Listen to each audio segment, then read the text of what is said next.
Rich people don't have to work harder, they just understand the tax code better. Take a look. We have two people earning the exact same amount of money who will pay different sums in taxes. Person one with this nice mustache is making $100,000 a year from their W-2 job versus person two with this nice braid is making also $100,000 a year, this time through their LLC. Person one has to go to work every single day to make that $100,000, and the first thing you're gonna do when you make that money is you're gonna pay taxes. You're gonna have to pay your federal taxes, you're gonna have to pay your FICA taxes. You'll be paying around $14,000 a year in federal taxes, and then an additional $7,650 a year in FICA taxes. That's Social Security and Medicare, which means you're gonna have a total tax bill of $21,650, which means you're gonna be left with $79,350 that you can now use to pay for your phone, to pay for your laptop, to pay for your travel, and everything else. You pay that after taxes. Person two is also working every single day to make this $100,000 in a year, but because you earned this money through an LLC, not through your W-2 job,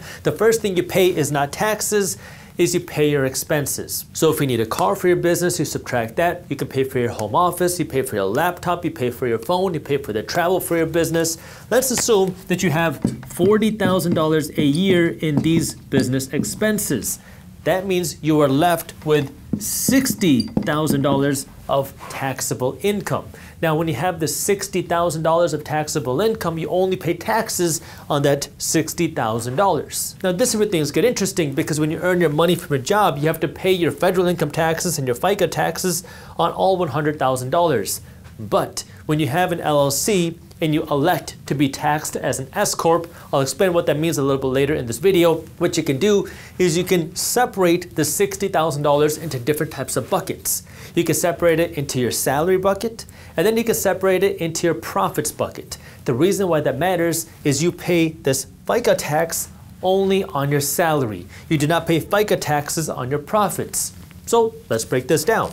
Let's assume now that out of the $60,000, $50,000 is going to be your salary bucket, and then $10,000 is going to be your profit bucket. Again, this is all money going to you, but it's just categorized a little bit differently. At the end of the day, it doesn't really matter to you because all the money is going into your pockets.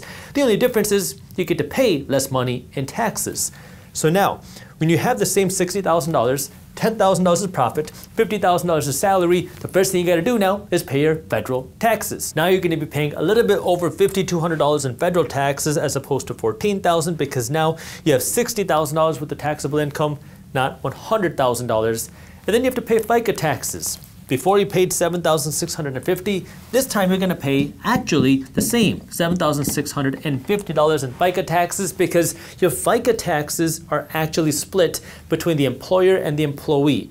There's a total of 15.3% in FICA taxes that you have to pay, half paid by the boss, half paid by the employee. When it's your LLC, you have to pay both share because you're the boss and the employee. Here you're only paying the employee share, and in theory, if you didn't have to pay these FICA taxes, then your employer could pay you more. That way you could actually make $107,600 a year as opposed to $100,000, but that's a topic for a different video. That means thanks to these accounting techniques, you are now able to keep $87,134, even though you earned the exact same amount of money, just because you paid different taxes on that same money. Now here's the thing, as a licensed attorney who's not your attorney, who keeps a copy of the federal income tax code in his office, I can tell you that the tax code is 2,000 pages of a lot of complications. But in this video, my goal is to show you 5 of some of the biggest tax loopholes that rich people love using. That way, hopefully, you can apply some of these things to your own personal finances,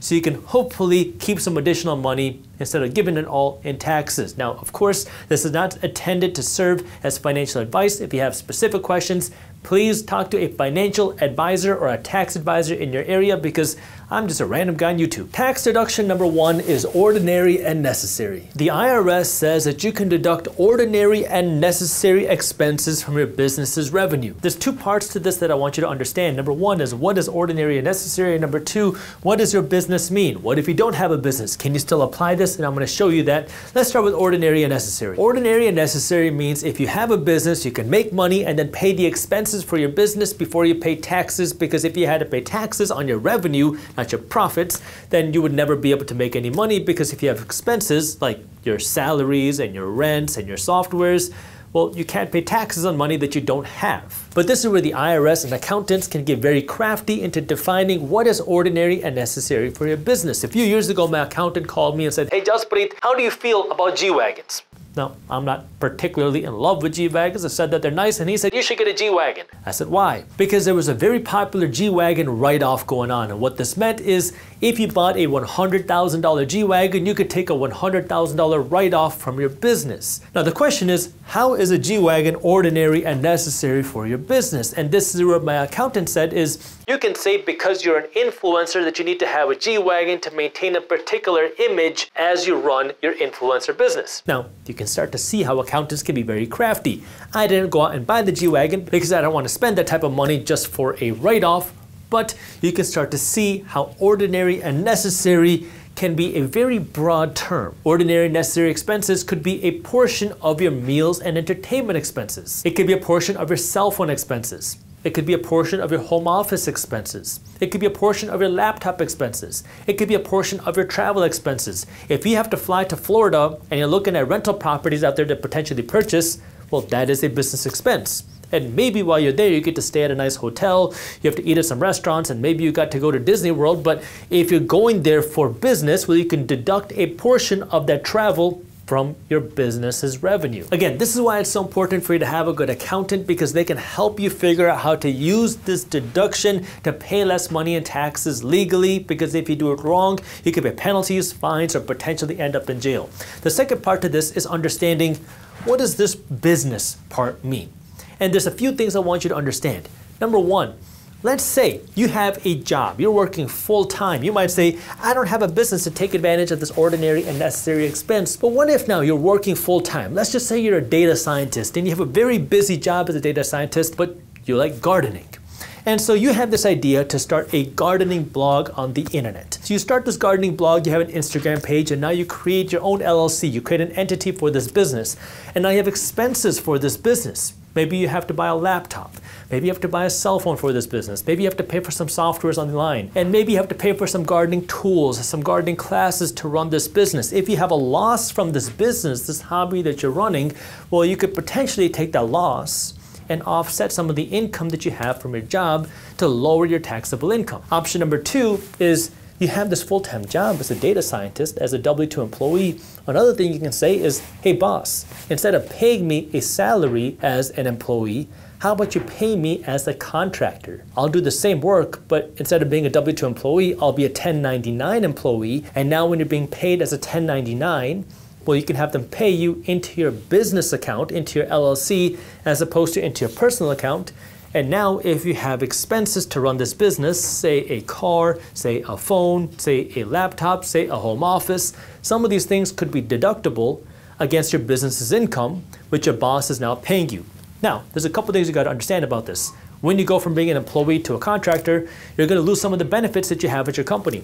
You might not get your company's 401k, you might not get access to healthcare, you might lose some other perks that you have, but depending on how much money you're making, this could be beneficial for you if your company allows you to do that. Option number three is you have a business that you're running full time, and now you can use some of these ordinary and necessary expenses to lower some of your business's taxable income. Deduction number two, you have to understand our investment tax breaks. The IRS says you get to pay lower tax rates when you earn your money as an investor versus when you earn your money as an employee. I'll show you. But this is where I also want to remind you that if you are an investor or want to become an investor, my team at Briefs Media publishes a free daily newsletter called Market Briefs, where we break down what's happening in things like the economy, housing, stocks, crypto, and global markets into a fun, witty, and easy to read newsletter. We have hundreds of thousands of investors that are reading Market Briefs every morning. And when you join Market Briefs, you'll also get my investing masterclass as a bonus, where I'll walk you through how you can get started as an investor and how you can find hidden investment opportunities before everybody else. So if you want to get all of this for free, my Market Briefs newsletter and my investing masterclass, all you have to do is click the link down in the description below. This is how you're taxed if you are an employee, more specifically a W-2 employee. you're going to pay 10% of your income in taxes for every dollar that you earn up to $11,925. Then you're going to pay 10% of your income in taxes for every dollar that you earn between $11,925 to $48,475. Then you're going to pay 22% of your income in taxes up to $103,350. Then you're going to pay 24% of your income in taxes up to $197,300. Then you're going to pay 32% of your income in taxes up to $250,000, 35% of your income in taxes up to $626,000 and some change, and then 37% of your income in taxes on every dollar that you earn above $626,350. This is a marginal tax bracket, which means you're going to pay taxes on your income based off of which bracket that you're in. So if you make $50,000 a year, your top tax rate is 22%, but that doesn't mean that you're going to pay 22% of your income in taxes. That means you're going to pay 10% of the first $11,925. Then you're going to pay 12% on every dollar that you earn between $11,925 to $48,475, and then you're going to pay 22% of your income in taxes for every dollar that you earn between $48,475 up to $50,000. So you're only paying 22% of your income on less than $2,000. But the key thing I want you to pay attention to here is that your top tax rate as a W-2 employee is 37% federally. And by the way, this assumes two things. Number one, this assumes that you're filing your taxes as a single person. And number two, this assumes that you're filing your taxes in 2025, because beyond that, we don't know just yet. If you earn your money as an investor, this is what your tax rates will look like. These are called the long-term capital gains rates. So you're going to pay 10% of your income in taxes up to $48,350. Then you're going to pay 15% of your income in taxes up to $533,400. And then the top tax rate is 20%, which you're going to pay above $533,400, which means as an investor, you have the ability to earn a lot more money and pay less money in taxes, which means our tax code rewards you when you earn your money as an investor, and you're going to pay more in taxes as a W-2 employee, which some people like to say that the tax code punishes you when you are an employee. I'll let you decide how it's phrased. And here's a bonus tip before we move on to number 3. If you invest your money into treasury bonds, the income that you make from treasury bonds, which is right now 4 to 5% a year in interest, is generally tax-free at the state level. So if you put your money into a high-yield savings account where you earn 4 to 5% a year in interest, it's kind of the same interest, except you have to pay federal income taxes and state income taxes and local taxes on your high-yield savings account interest. But when you put your money into a treasury bond, that income generally is not subject to state taxes and local taxes. And if you're wondering, is there an easy way to do that? You could potentially look at ETFs like SGOV, which give you exposure to short-term treasury bonds, where you can get those monthly interest payments of around 4.7% a year at the time when we're recording this video. And yes, the interest that you get from a treasury bond ETF is generally not subject to the state and local income taxes, as a way to invest your money, generate some interest, and pay less money in taxes. Tax break number 3 is the depreciation deduction. This is a tax break that real estate investors love using. It says you deserve a tax break because your property is 1 year older, even if your property is making you more money, and even if your property has gone up in value. Take a look. Let's assume that you're a real estate investor and you find this property on sale. You buy it for $250,000. Now, just for the sake of accounting, let's assume that out of this $250,000 that you paid to buy this rental property, $50,000 is the value of the land and $200,000 is the value of the property, but you paid $250,000 to buy the land and the building. Now, you buy this property and you rent it out. You rent it out for $2,000 a month, which means you're making $24,000 a year in rental income. But now you have to pay for your expenses, your property taxes, your insurance, your maintenance fees, your management fees, and your vacancy costs. So let's assume that you have $14,000 a year in expenses, which means you have a net income of $10,000. Now, normally, if you make $10,000, you have $10,000 in your bank account, you have to pay taxes on all $10,000. But in real estate, remember what I just said, you have this depreciation deduction, which says because your property is 1 year older, you deserve a write-off. Now, what it says, the IRS, is if this property is a single-family home, which that's what this picture is, you take the value of the property, the $250,000 you paid for the land and the building, subtract the value of the land, which is $50,000. So you take the $200,000, the value of the property, and you divide that by 27.5. This is what the IRS says when you have a single-family property. If it's a commercial building, an apartment complex, an office building, then you use 39. So this tells me that according to the IRS, you deserve about a $7,200 write-off a year just because your property is 1 year older. Why? Because that's what the tax code says. This is the depreciation deduction. Your property is 1 year older. You deserve a tax break. So now, you have $10,000 in the bank. You've made $10,000 of profit, but you're not gonna pay taxes on $10,000. So you're gonna say, hey IRS, I made 10 grand, but according to this depreciation deduction that you gave me, I should subtract $7,200 from my taxable income, which means in reality, my taxable income is $2,800. This is the money that you're gonna pay taxes on, not the $10,000, which means you get to make money and pay less in taxes because, well, you get these tax breaks. And this is where things can start to get a little bit more advanced, which brings me to tax break number 4, accelerated depreciation. Now this is gonna get a little bit technical, but if you stick with me, I promise I'm gonna do everything I can to help it make sense. This is called straight line depreciation, because you're taking the same depreciation amount every year for the next 27.5 years. So this year, you deduct $7,200 from your taxable income. Next year's the same, next year's the same, next year's the same. You do that for 27.5 years. But there's an alternative that the IRS gives you, and it's called accelerated depreciation. And what that says is you get to take a bigger tax break in the beginning. That way you can take a bigger write-off right now. So let me erase the $7,200 write-off, and let's do it again with accelerated depreciation. Same situation as last time. You bought this property for $250,000. $50,000 is the value of the land, $200,000 is the value of the building. You rent it out for $2,000 a month, that's $24,000 a year. You have $14,000 a year in expenses. Nothing has changed. You have $10,000 of net operating income, $10,000 of profit. Normally you have to pay taxes on all $10,000, but you have a very smart accountant who says you should do something called a cost segregation study. And now what you can do is accelerated depreciation. You're not going to take this regular $7,200 depreciation in year one. Instead, you're going to do a much bigger depreciation, because this is what your accountant can do. They can look at different things in your building, in your property, and say, instead, we're going to take a $35,000 depreciation in year one. This is called accelerated depreciation because you're taking more of that total depreciation amount in the early years, which means you made $10,000, but now you have a $25,000 loss on paper.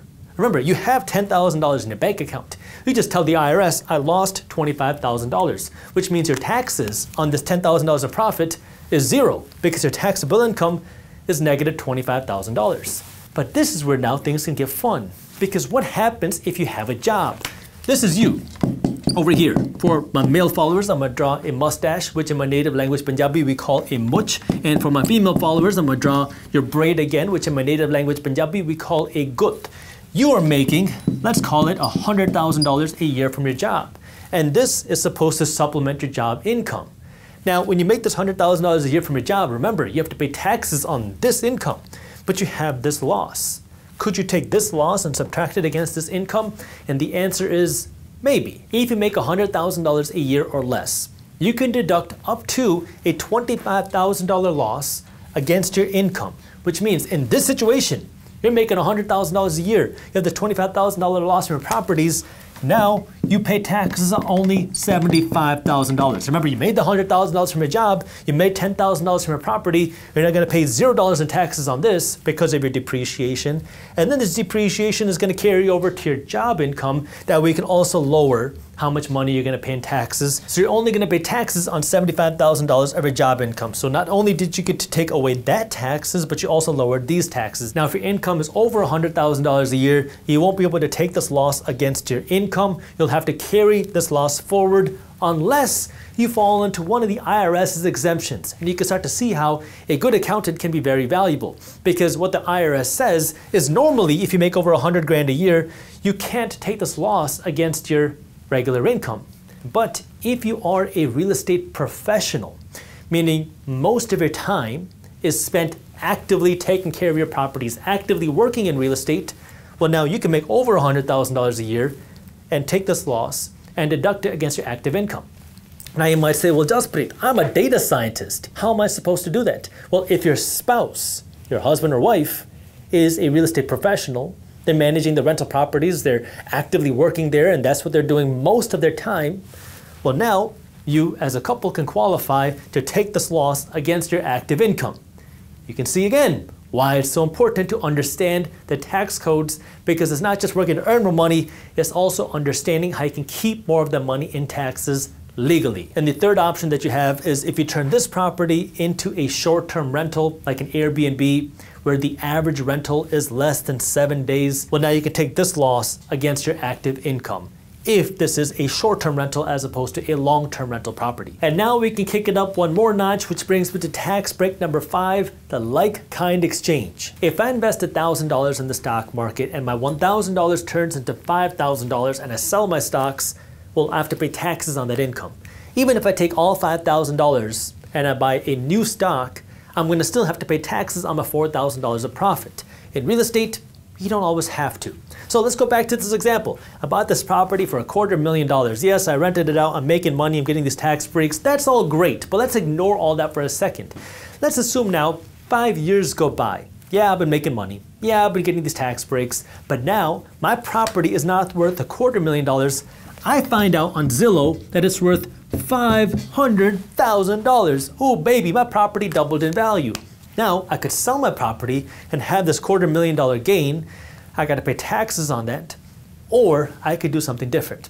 I could do a 1031 exchange. And this 1031 exchange says I can take all $500,000 in proceeds from this sale, pay $0 in taxes today, go out and buy another property with all $500,000, make more money in rental income, and not have to worry at all about paying these capital gains taxes.